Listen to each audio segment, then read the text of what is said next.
After wrongfully spending 19 years in prison for the brutal rape and murder of a young woman, a North Carolina man is proven innocent and set free. What should have been a happy ending for Darrell Hunt proved to be anything but.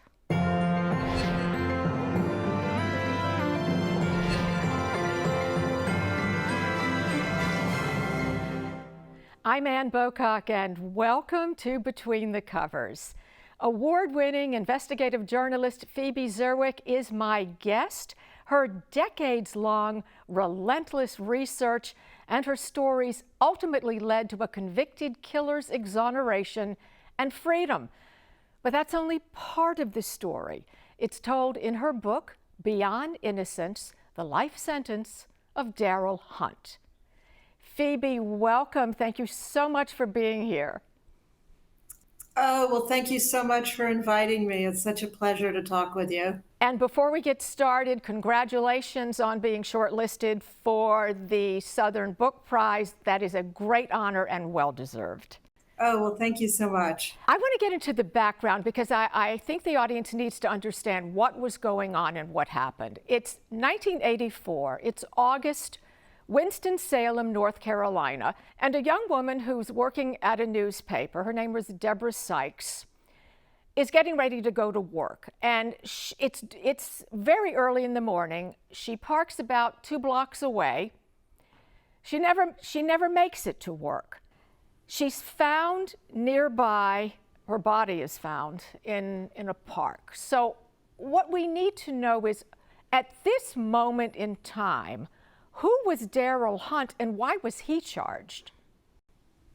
Oh, yeah, I love the way you frame that question. So, Darrell Hunt was a 19-year-old Black man in Winston-Salem.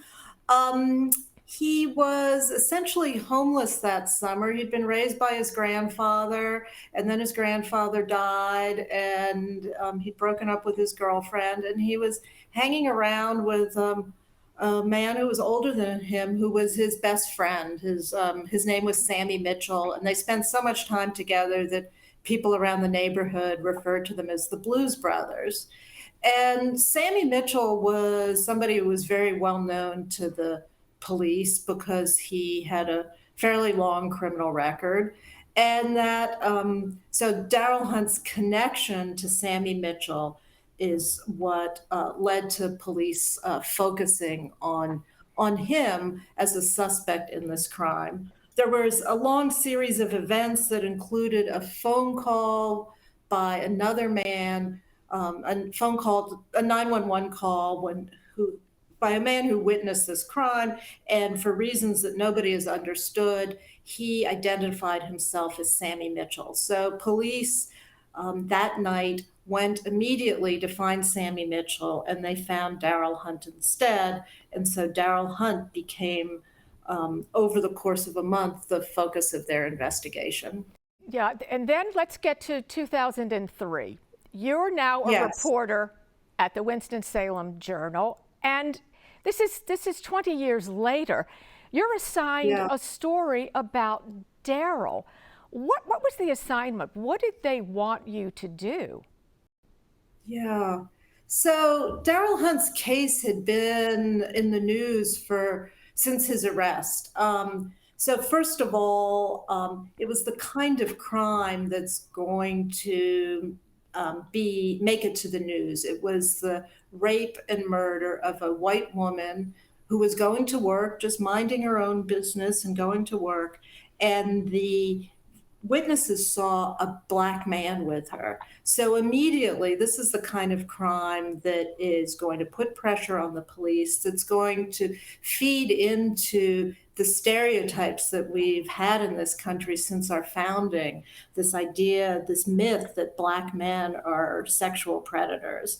And so it caused a fair amount of hysteria and pressure to solve the case immediately. But it also meant that when Darrell was wrongly arrested, he pretty quickly developed a defense committee around him because Black people in this community knew how easy it was to railroad a Black man when the crime involved the rape and murder of a white woman.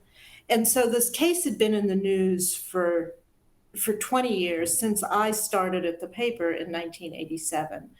But in 2003, Daryl Hunt took advantage of a new law that was on the books in North Carolina that allowed a defendant to ask for DNA testing in the case if there was physical evidence in the case, and to have that DNA profile run against these databases of convicted offenders that were now available that had not been available back when he was arrested. And so he filed this motion. And by then we had new editors at the newspaper. I had a city editor who went back and pulled all the clippings in the case. And he thought, oh my gosh, all the paper has done all these years is report on the story in that objective way that newspapers used to report on things. But the paper had never gone to conduct its own investigation. And we also had a relatively new managing editor who was interested in the project. So they assigned me to take a fresh look at the case. I think they said, you can have a few weeks off of your regular job. I wrote the news column 3 days a week, and those few weeks turned into 6 months and an 8-part series of stories that we wrote as a narrative, as a really compelling piece of narrative nonfiction. Phoebe, not only that, these stories led to something else which absolutely blew me away. There was a cover-up. There had been another rape 6 months prior. So if this had been investigated originally, would Daryl have ever been arrested? So Daryl would have been arrested. The second rape happened 6 months after his arrest, but still 3 or 4 months before he was set to go to trial. And the woman who was raped, a young woman, same age as, well, a few years younger than Deborah Sykes, 2 blocks from where Deborah Sykes had parked her car. She was kidnapped and raped at a drive-in movie theater. And she asked police at the time, could these 2 crimes be related? They're so similar. They seem so similar. And she was told, we've got our guy and we're not going to mess up that case. And they're really not that similar. So she was essentially silenced by the police. She ended up, and they also made her feel that it was up to her whether to prosecute the man she identified. And so she was effectively silenced. And it turned out that the man that the second woman had identified, his name was Willard Brown. He was the man whose DNA matched the crime evidence and the profile that was eventually discovered when Daryl Hunt filed his motion. And the other chilling and kind of incredible thing about it is that after my series began to be published, the second victim's mother-in-law called me and she said, I know Daryl Hunt is innocent and you've got to look into this. And I was able to at least write a section about this second rape. And I knew the man's name, that the other woman had identified, which is really critical, I think, to the way the story eventually unfolded. Yes, it was. And as I'm reading the book, I'm thinking the police and the prosecution simply had tunnel vision. And there's a line in the book that you wrote that stood with me, and it said, a compelling story is more powerful than fact. Yes. Oh my God, that's so true. It's both the beauty of narrative and the danger of it, right? Trials unfold following a narrative, and when you've got an emotional, powerful storyline that is often constructed by the prosecutor, it will sway a jury. And the same thing happens with police investigations and of course, we see that all around us today, the way a strong storyline can distort the truth. There is so much in this book that I had to read it all in one sitting. I couldn't stop. In 1990, Daryl is offered a plea, And by this, I mean he Yes. could plead guilty, he could walk out with time served. Now, what is truly stunning is that he says no. So, Yes. what does this say about Daryl? And also, what does it say about the prosecution's case that they offered this? Yeah, well, first, let me start with the prosecution's case so that I can really talk about Daryl. I mean, what it says to me about the prosecutor is that he knew that Daryl was innocent because there's no way that you would offer a deal to a man that you believed was guilty for that kind of horrendous crime. And he'd only served 5 years by then. So to me, it reveals that there was no way that the prosecutor believed in the case that he was prosecuting. But he went ahead and prosecuted anyway. But what it tells me about Daryl is that even as a young man in 1990, he was only 25 years old. He had spent some pretty horrific years in prison by then. I mean, he had lived with death threats from guards, he'd lived with death threats from other inmates. He was desperately lonely. And he'd been out on bond in 1990 because he'd won a new trial. And so he'd had a taste of what freedom was going to be like for him again. So he knew what his choice was, but he had a tremendous amount of integrity, and he would not confess or admit to something that he had not done. He also by then had become a devout Muslim, and I think that gave him a lot of moral strength and faith. And it when to admit to something that he hadn't done violated his religious principles. So he was not a perfect person at all, and none of us is, but he had a tremendous amount of integrity. You met him, you knew him when he was released, and you write about his dreams being very simple. He wanted to be married, he wanted children, he wanted a job with the city. And I think you wrote all he wanted was a decent life. This is the Daryl you knew, correct? Yes.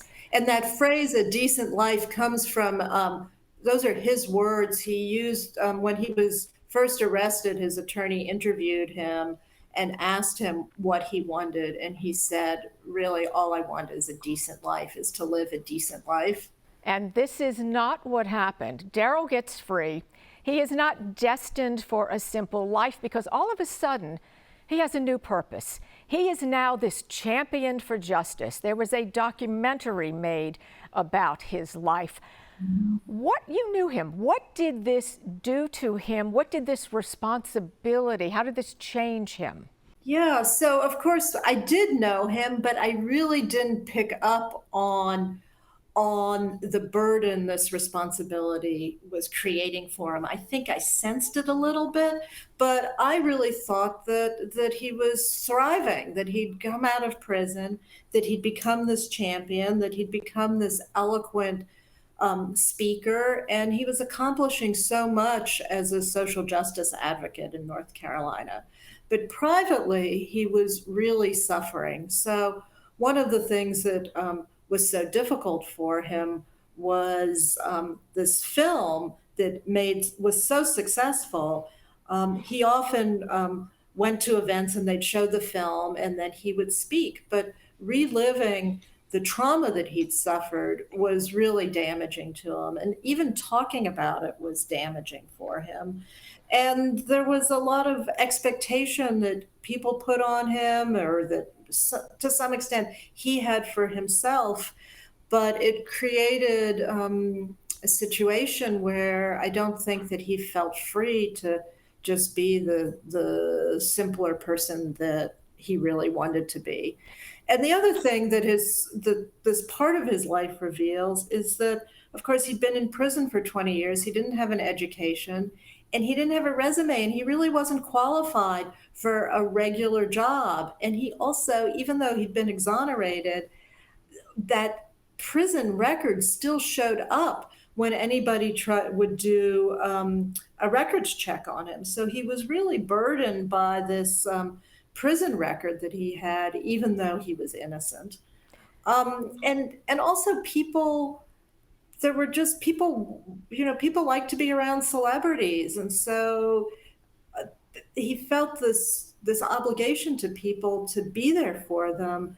And I don't think that he really took the time to heal. The story does not have a happy ending. He ends up committing suicide. Now, your original reporting really changed the trajectory of his life, but you write in the book that you didn't even know the whole story. There was a friend of his who told you, his friend Rashid, that Darryl was asking for help and none of you heard him. That was really powerful to read. Yeah, yeah. It was powerful to hear when I first heard it. So, Ayub Rashid was a friend of Daryl's from when they were kids growing up, and then they knew each other in jail in Forsyth County, and then Ayub went to prison on in unrelated cases. And when he got back, Daryl was already out, and they spent a lot of time together. And he was also Muslim, and he knew what Daryl was going through. And he knew that Daryl had developed a drug habit, and that he was having trouble with his marriage. And also, he knew the pressure Daryl was under. It turned out that Daryl was an attractive man and a celebrity, so women were kind of throwing themselves at him. And all of this was a tremendous amount to deal with, especially as Ayub explained to me, especially for a man who'd gone to prison at 19 and came out at 39. He'd missed that whole period of time when young people grow up, right?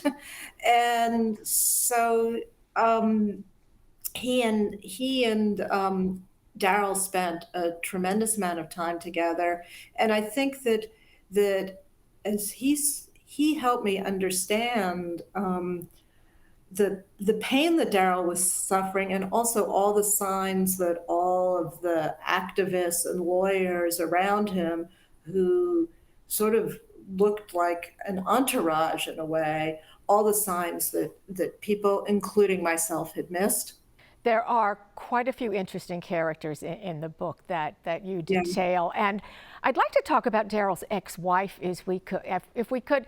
And for me, when I'm reading this, and this is such a beautiful, hopeful story that ultimately failed. Do you want to talk about that relationship a little bit? Yeah. Well, I mean, it's a real love story because, yeah, they loved each other in this very sweet and tender way. They met when Daryl was 25 and out of prison, awaiting his second trial. And I think they kind of fell for each other then, but his April, his ex-wife, had another boyfriend at the time, and who she eventually married. And Daryl went back to prison, and then that marriage failed, and she couldn't stop thinking about him, and so she actually snuck into her stepfather's study, who was part of Daryl. He was part of Daryl Hunt's defense committee, and she found a letter so she could figure out where Daryl was, and she wrote him, and she went to see him, and they courted over many months, years really. She would go to see him in whatever prison he was in North Carolina, sometimes driving 3 and 4 hours.